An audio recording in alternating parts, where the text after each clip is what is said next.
늑대인간 전설 공포의 역사. 1589년 독일 쾰른. 한 남자가 처형대에 올랐습니다.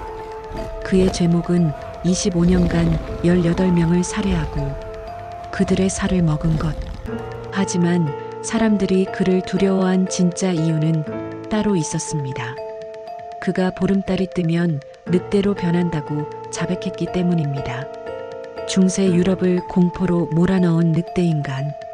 전설 속 괴물일까요? 아니면 실제로 존재했던 걸까요? 오늘 우리는 수천 년을 거슬러 올라가 늑대인간의 진실을 파헤쳐 봅니다. 1. 고대의 기록.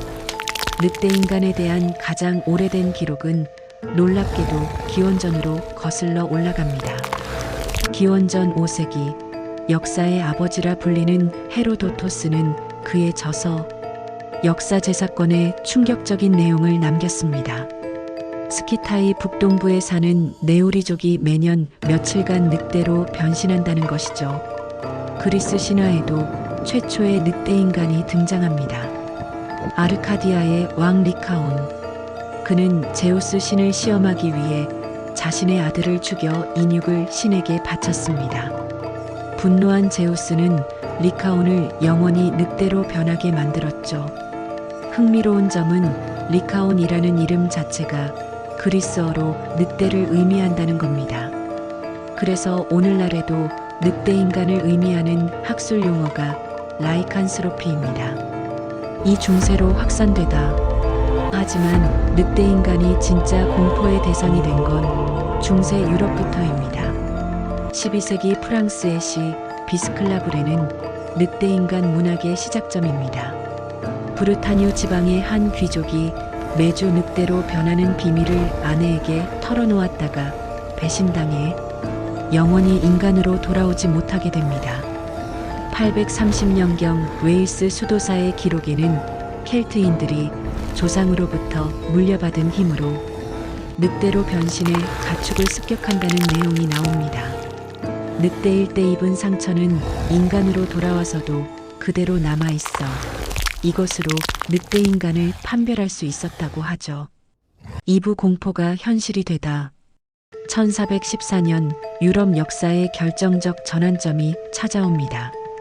헝가리 교회가 악마학과 함께 늑대인간의 존재를 공식적으로 인정한 겁니다.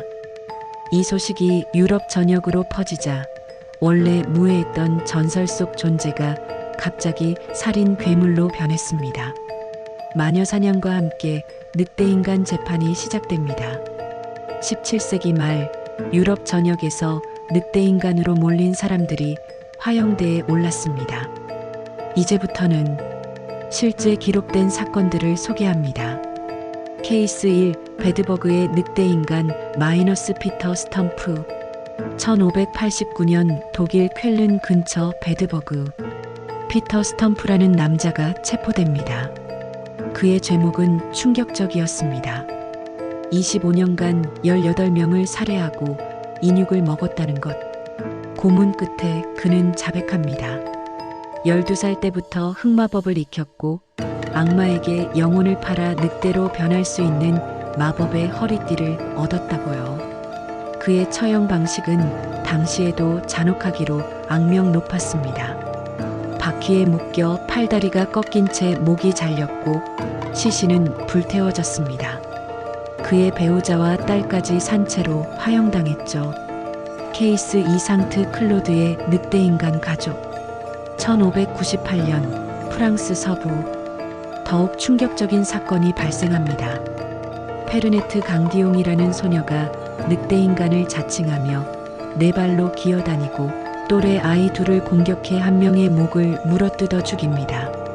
동네 자경단이 그녀를 즉석에서 처리했죠. 조사 과정에서 그녀의 가족 전체가 의심받습니다. 3남매 중 페로넷이라는 여자가 난광증을 앓고 있었는데 교회는 이를 악마의 짓으로 판단해 가족 전원을 화형시켰습니다. 케이스 3. 안스바흐의 늑대. 1685년 독일 안스바흐. 한 마리 늑대가 마을을 공포에 떨게 합니다. 이 늑대는 수많은 주민을 살해했지만 사람들이 더 두려워한 이유가 있었습니다. 최근 죽은 악명 높은 시장 미하엘 라이히트가 늑대인간으로 부활했다고 믿었던 겁니다.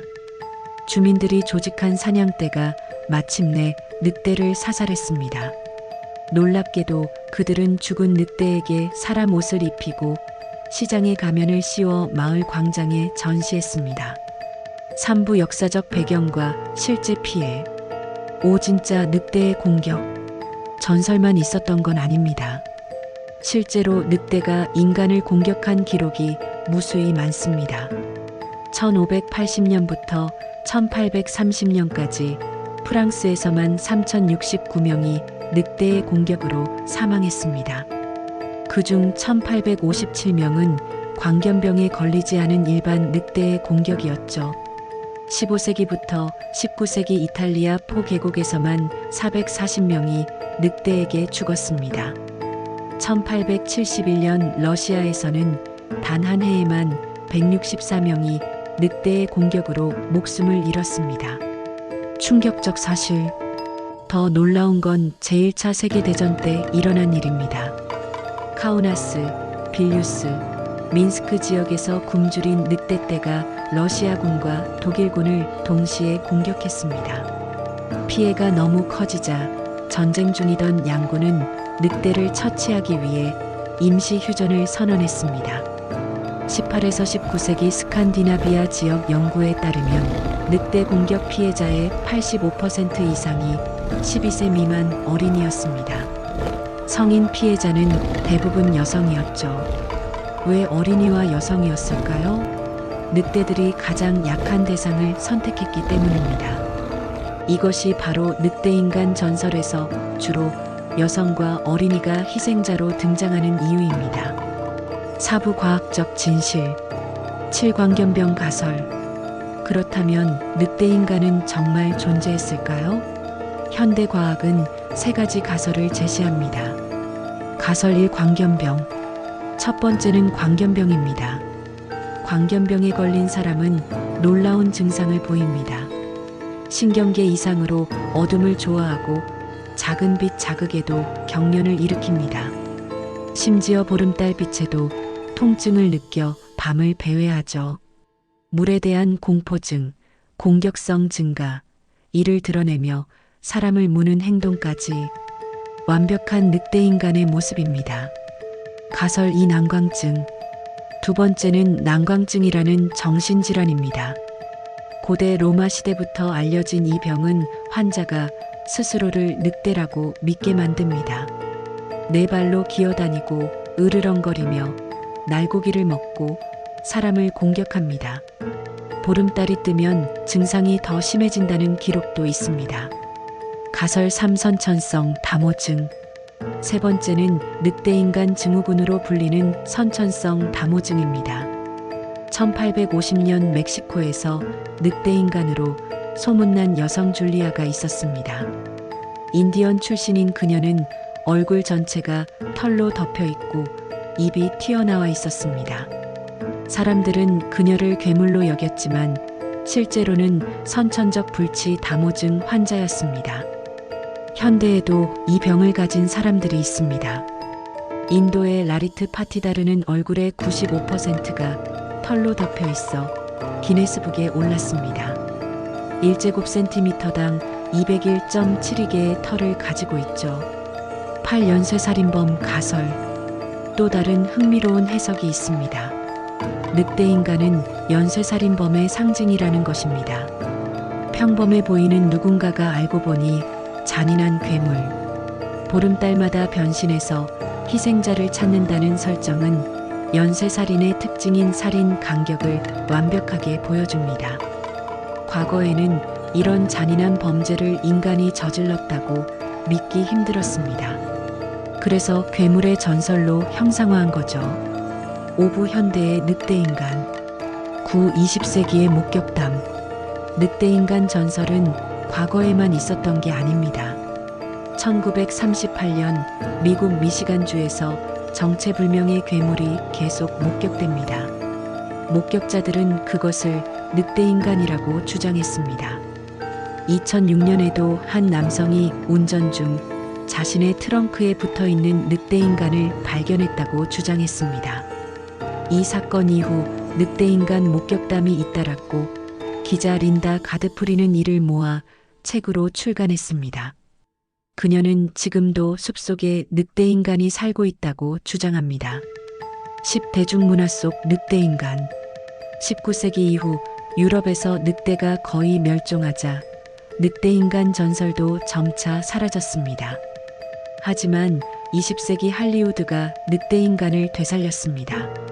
보름달에 변신하고 은무기에 약하다는 현대적 설정은 모두 영화에서 만들어진 겁니다. 흡혈귀가 우아하고 귀족적이라면 늑대 인간은 거칠고 야성적입니다. 21세기 들어서는 이런 상남자 이미지 덕분에 주인공으로 등장하는 경우가 늘었죠. 결국 늑대 인간은 실제로 존재했을까요? 전설 속 괴물 자체는 존재하지 않았을 겁니다. 하지만 광견병 환자, 정신질환자, 희귀병 환자, 그리고 연쇄살인범들은 실제로 있었습니다. 중세 유럽 사람들은 자신들이 이해할 수 없는 공포를 늑대인간이라는 형태로 표현했던 거죠. 아이러니하게도 진짜 괴물은 늑대로 변하는 사람이 아니라 무고한 사람들을 괴물로 몰아 화형시킨 인간들이었을지도 모릅니다. 오늘날에도 우리는 이해할 수 없는 것을 두려워하고 그것을 괴물의 이름을 붙입니다. 중세의 늑대 인간이 현대에는 어떤 모습으로 존재할까요? 여러분의 생각을 댓글로 남겨주세요. 구독과 좋아요는 더 많은 미스터리를 파헤치는 힘이 됩니다.